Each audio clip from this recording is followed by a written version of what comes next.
Halo pemirsa, Sinpo TV kembali hadir pemirsa dengan berbagai informasi yang kami rangkum selama satu pekan terakhir dalam program Sinpo Sepekan bersama saya Andi Rezaldi. Ekonom Rizal Ramli tutup usia, tabrakan kereta api di Cicalengka, Bandung, Jawa Barat. Penuhi panggilan Bawaslu Jakarta Pusat, Gibran menegaskan bagi-bagi susu di CFD bukan kampanye. Berikut berita pilihan selengkapnya.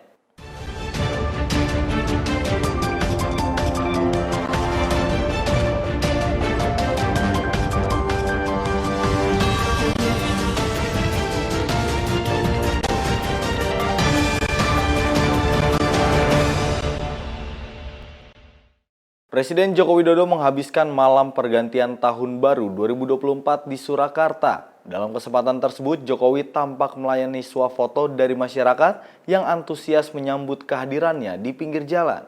Detik-detik menjelang malam pergantian tahun baru dimanfaatkan Presiden Joko Widodo untuk berkeliling menelusuri jalan sekitar Pasar Pon, Surakarta pada Minggu malam 31 Desember 2023. Presiden memanfaatkan waktu untuk menyapa warga dan menghampiri stand usaha mikro kecil dan menengah serta jajanan sekitar. Tak hanya itu, Jokowi juga berbincang santai dengan para penjual. Sesekali Jokowi juga melemparkan kaos kepada para warga. Salah satu pengunjung mengaku senang mendapatkan kaos dari Presiden Jokowi. Tim Sinpo TV melaporkan. PJ Gubernur DKI Jakarta Heru Budi Hartono menghadiri perayaan Tahun Baru 2024 di kawasan Bundaran Hotel Indonesia, Jakarta.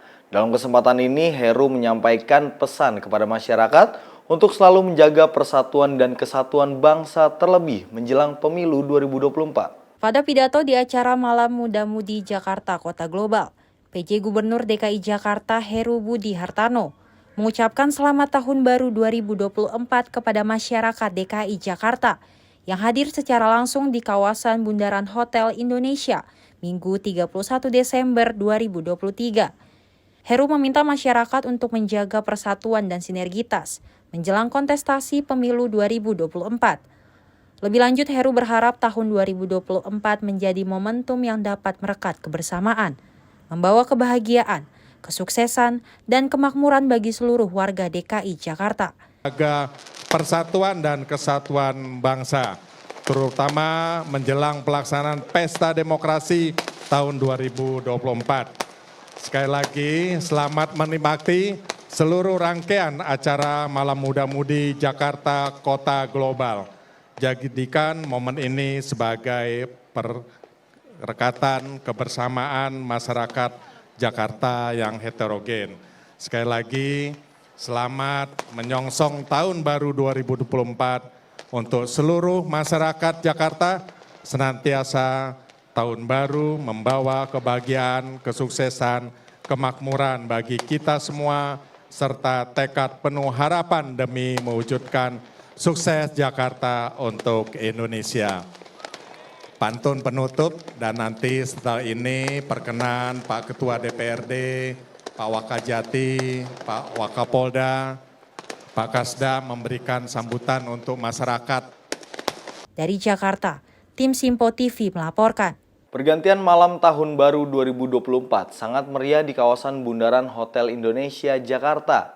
Antusias juga terlihat dari masyarakat yang hadir dan memadati kawasan Bundaran HI. Sejak sore pukul 18.00 waktu Indonesia Barat, kawasan Bundaran Hotel Indonesia mulai didatangi oleh para pengunjung yang ingin merayakan perayaan Tahun Baru 2024. Memang, kawasan Bundaran Hotel Indonesia Jakarta Pusat menjadi pusat perayaan malam pergantian tahun 2024 di Jakarta. Rangkaian perayaan Tahun Baru 2024 berbeda dengan tahun-tahun sebelumnya, yakni adanya pertunjukan 500 drone, water mist di Bundaran Hotel Indonesia, dan juga video mapping. Selain itu, Pemprov DKI Jakarta juga menggelar 12 panggung yang dimeriahkan sejumlah artis dan musisi. Salah satunya ada di kawasan Bundaran HI. Beberapa warga mengaku ingin merayakan Tahun Baru di Bundaran HI dan menikmati perayaan yang digelar pertama kali di Jakarta dengan cukup meriah. Suasananya benar-benar sepadat itu mungkin karena ini adalah perayaan Tahun Baru pertama yang besar banget setelah COVID kemarin, jadi antusiasme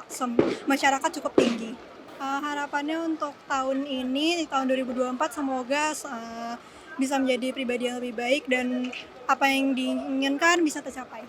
Karena tahun sebelumnya belum pernah sih, terus dengar-dengar sama teman-teman banyak yang nyaranin di sini, recommended ke sini aja, Kak, iya aja. Sama katanya kan ada apa? Konser juga sama yang drone itu. Rame. Bagus sih kalau rame, cuman ya gimana? Masyarakat pasti antusias kan sama tahun baru. Karena emang saya setiap tahunnya di sini sih. Kalau nggak kesini kayaknya kurang gimana gitu. Lebih ini aja suasananya. Dari Jakarta, Jihan Nabila, Rona Bayu, Sinpo TV melaporkan. Terima kasih Anda masih bersama kami, pemirsa. Komisi Pemilihan Umum melantik anggota KPUD 40 Kabupaten Kota periode 2023-2028 yang terdiri dari 13 provinsi. Dengan dilantiknya anggota KPUD baru ini, diharapkan penyelenggaraan pemilihan umum di tingkat lokal dapat berjalan dengan transparan dan profesional. Ketua Komisi Pemilihan Umum Hashim Asyari melantik dan memimpin sumpah jabatan pada 40 anggota KPUD Kabupaten Kota di 13 provinsi. Pelantikan ini menandai awal dari tanggung jawab anggota selama periode 2023 hingga 2028 untuk memastikan penyelenggaraan pemilihan umum di tingkat lokal berjalan dengan lancar dan adil. Dalam sambutannya, Ketua KPU Hashim Asyari menekankan pentingnya komitmen anggota KPU yang baru dilantik untuk menjalankan sumpah, janji, dan fakta integritas yang telah dibacakan. Hashim juga mengingatkan agar seluruh anggota KPU bekerja sesuai dengan peraturan perundang-undangan yang berlaku dan segera melakukan penyesuaian yang diperlukan. Sekalian baru saja mengucapkan sumpah dan janji dan juga mengucapkan fakta integritas. Ini sebagai komitmen menjadi anggota KPU Kabupaten Kota, bersedia mengemban amanah yang diberikan oleh KPU, yang diberikan amanah oleh undang-undang sebagai penyelenggara pemilu di Kabupaten Kota. Oleh karena itu, sumpah ini diucapkan di hadapan Tuhan Yang Maha Kuasa dan juga orang-orang yang hadir menyaksikan di sini. Kami berharap saudara sekalian berkomitmen dengan sumpah dan janji yang baru saja diucapkan dan juga fakta integritas yang jadi komitmen. Tim Sinpo TV melaporkan. Presiden Jokowi mengajak komponen bangsa untuk bersama-sama menjaga agar proses pemilu dapat berjalan jujur dan adil. Jokowi juga mengingatkan aparatur sipil negara, Polri dan TNI agar menjaga netralitas di pemilu 2024. Saya ingin mengajak seluruh komponen bangsa untuk bersama-sama menjaga pemilu ini berjalan jujur dan adil, prosesnya lancar, serta hasilnya yang baik dan terpercaya. Dan kepada seluruh aparat negara, saya sudah bolak-balik saya sampaikan, baik ASN, TNI, Polri, harus bersikap netral dan tidak memihak. Tapi aparat negara harus mendukung tugas penyelenggaraan pemilu. Misalnya, bantuan pengiriman logistik ke tempat-tempat yang sulit dan wilayah-wilayah terluar. Yang tidak bisa dilakukan oleh kita, bisa dibantu oleh aparat negara, baik TNI maupun Polri. Cawapres nomor urut 2 Gibran Rakabuming Raka memenuhi panggilan Bawaslu Jakarta Pusat terkait bagi-bagi susu saat Car Free Day di Bundaran Hotel Indonesia beberapa waktu lalu. Gibran menegaskan kegiatannya tersebut bukanlah sebuah kampanye. Cawapres nomor urut 2 Gibran Rakabuming Raka memberikan keterangan kepada Bawaslu Jakarta Pusat selama hampir 1 jam pada Rabu siang. Gibran memberikan keterangan kepada Bawaslu terkait kegiatan bagi-bagi susu di Hari Bebas Kendaraan atau Car Free Day di kawasan Bundaran HI beberapa waktu lalu. Dalam kesempatan ini, Gibran turut didampingi oleh tim Eko dari TKN Prabowo Gibran seperti Habibur Rahman dan Hinca Panjaitan. Gibran menegaskan bahwa kegiatannya tersebut bukanlah sebuah giat politik. Ya, terima kasih sekali teman-teman media sudah berkenan untuk menunggu. Terima kasih. Hari ini kita memenuhi undangan dari Bawaslu Jakarta Pusat. Sudah kami jelaskan di dalam bahwa kegiatan 3 Desember lalu di Car Free Day Jakarta tidak ada sama sekali kegiatan partai politik. Dah, itu aja. Ya.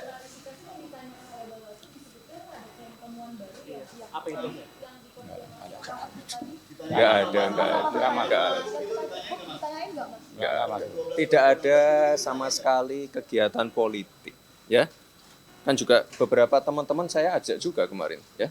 Tuh. Di sisi lain, Wakil Komandan Tim Eko Habibur Rahman mengatakan, Cawapres Gibran Rakabuming Raka sudah sangat menjelaskan kepada Bawaslu Jakarta Pusat terkait agenda bagi-bagi susu saat hari bebas kendaraan. Menurutnya, persoalan ini sudah selesai karena Bawaslu telah menyatakan tidak menemukan pelanggaran dalam kegiatan tersebut. Ya, jadi gini, ya kan, dalam hukum ada yang namanya ne bis in idem. Terhadap peristiwa yang sama, perkara yang sama tidak bisa 2 kali dilakukan pemeriksaan.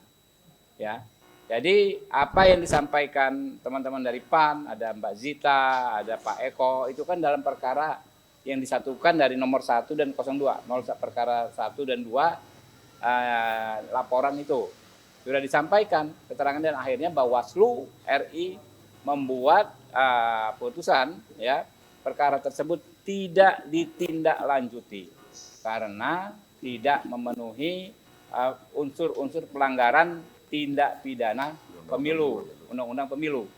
Nah, jadi kalau tadi yang dipersoalkan Pergub dan lain sebagainya, walaupun kami men-challenge soal kewenangan Bawaslu Provinsi DKI Jakarta memeriksa dan menafsirkan Pergub, tapi tadi Mas Gibran menyampaikan, ya, Bawaslu Kota, ya, tidak ada, ya, kegiatan partai politik, ya, dalam aktivitas hari itu.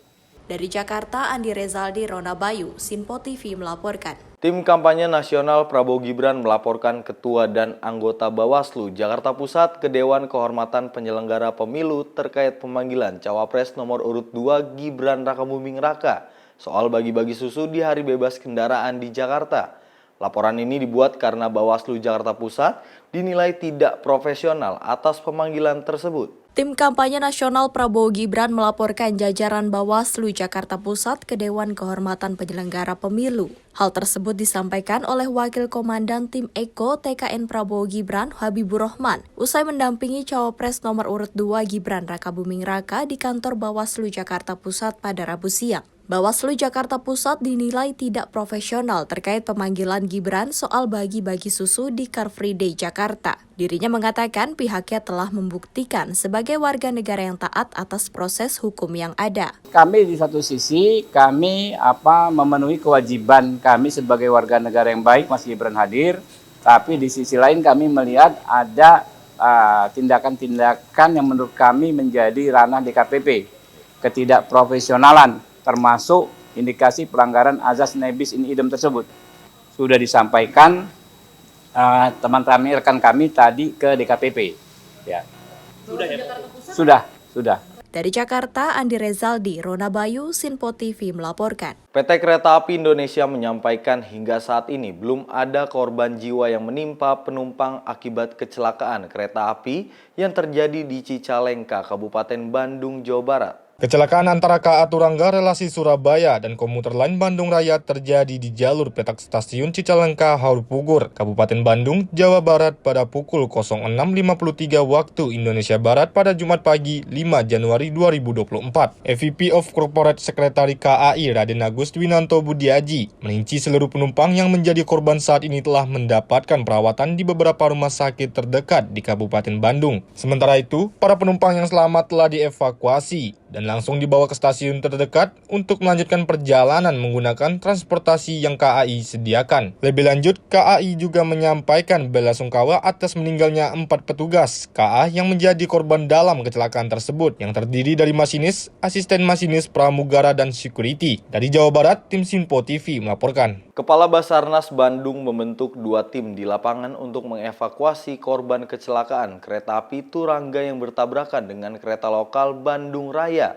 serta tim pendataan di Rumah Sakit Umum Daerah Cicalengka, Jawa Barat. Tim Rescue Basarnas Bandung melakukan evakuasi terhadap korban kecelakaan KAI yang melibatkan KAI Turangga dengan KAI Bandung Raya dengan menggunakan alat ekstraksi. Kepala Basarnas Bandung, Heri Marantika menyebut timnya telah membentuk 2 tim di lapangan yaitu tim evakuasi dan tim pendataan korban. Hingga saat ini PT KAI memastikan seluruh penumpang selamat, meski demikian 4 orang pegawai KAI tewas yang terdiri dari masinis, asisten masinis, pramugara, dan petugas keamanan. Dari Jawa Barat, tim Sinpo TV melaporkan. Kementerian Perhubungan menyampaikan permohonan maaf atas kecelakaan antara kereta api Turangga dengan kereta api komuter lain Bandung Raya yang terjadi pada Jumat pagi.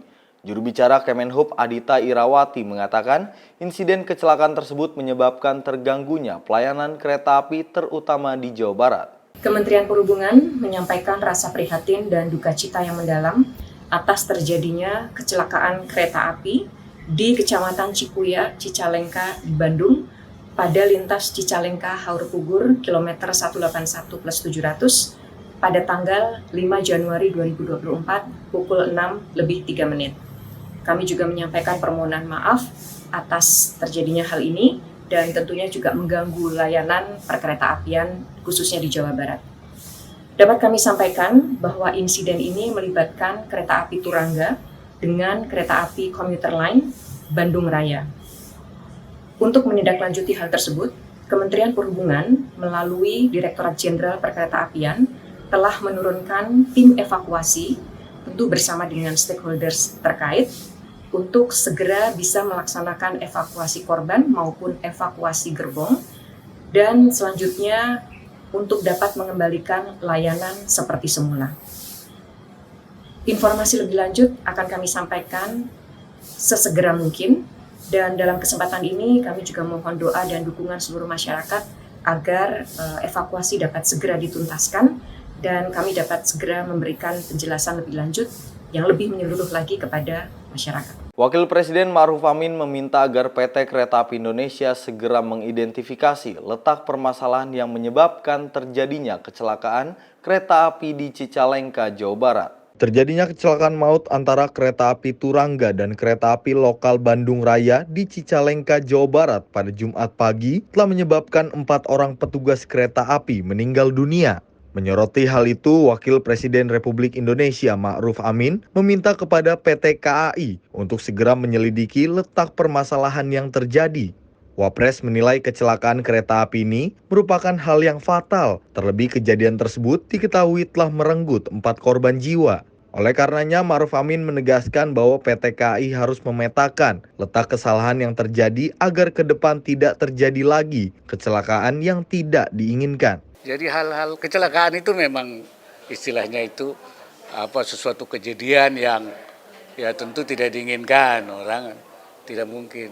Tetapi kan ini masalahnya masalah teknis kan, pengaturan kan, pengaturan yang terjadi ada distorsi sehingga terjadi tabrakan itu.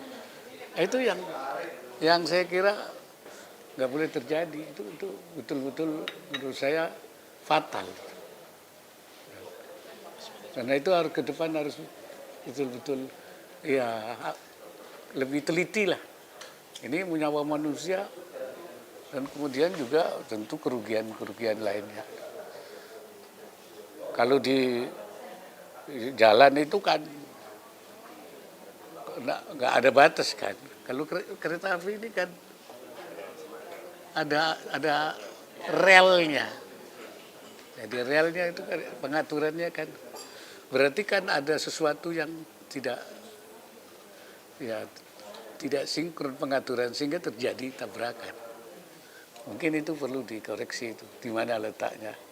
Apa manusia, human error, ya, atau ada ya pengaturan teknisnya yang itu di mana letaknya itu.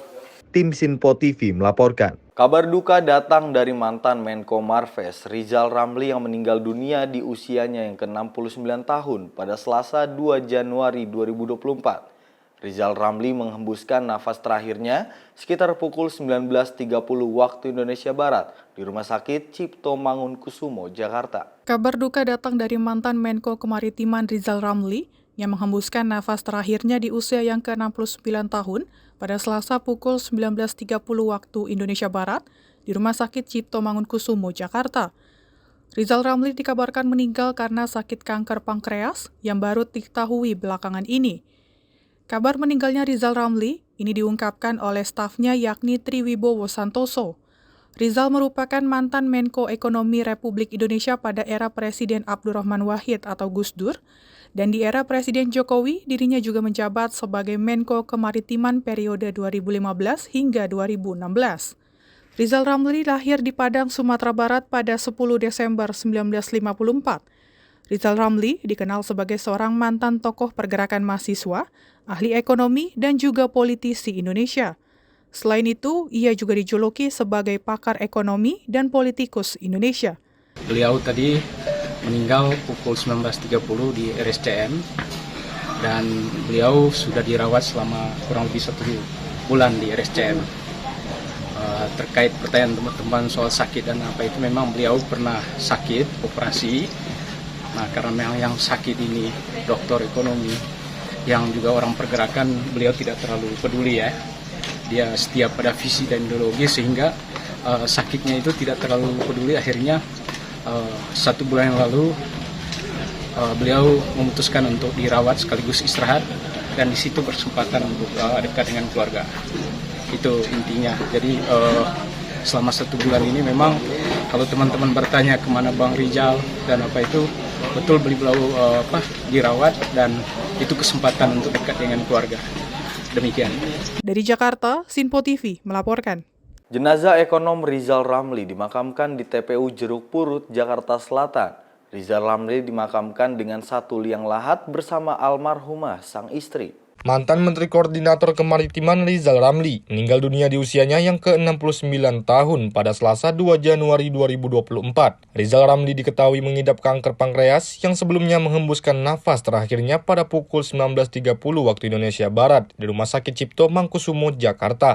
Sebelum jenazah mantan Menko Kemaritiman Rizal Ramli dikebumikan di TPU Jeruk Purut, Jakarta Selatan. Jenazah disolatkan di Masjid Al-Ittihad yang diimamkan langsung oleh anak kedua almarhum Rizal Ramli, Dipo Satria Ramli. Tampak Menteri PUPR Basuki Hadi Muljono dan mantan Menteri Agama Lukman Hakim yang ikut serta mensolatkan jenazah mantan Menko Kemaritiman Rizal Ramli. Usai pelaksanaan sholat jenazah, almarhum Rizal Ramli dibawa ke TPU Jeruk Purut, Jakarta Selatan untuk dimakamkan di 1 liang lahat mendiang istrinya Herawati Mulyono. Dari Jakarta, Farizal Ahmad Amin, Rona Bayu melaporkan untuk Sinpo TV. Menteri Pertahanan Prabowo Subianto mengenang sosok Rizal Ramli sebagai sosok yang intelektual dan demokratis.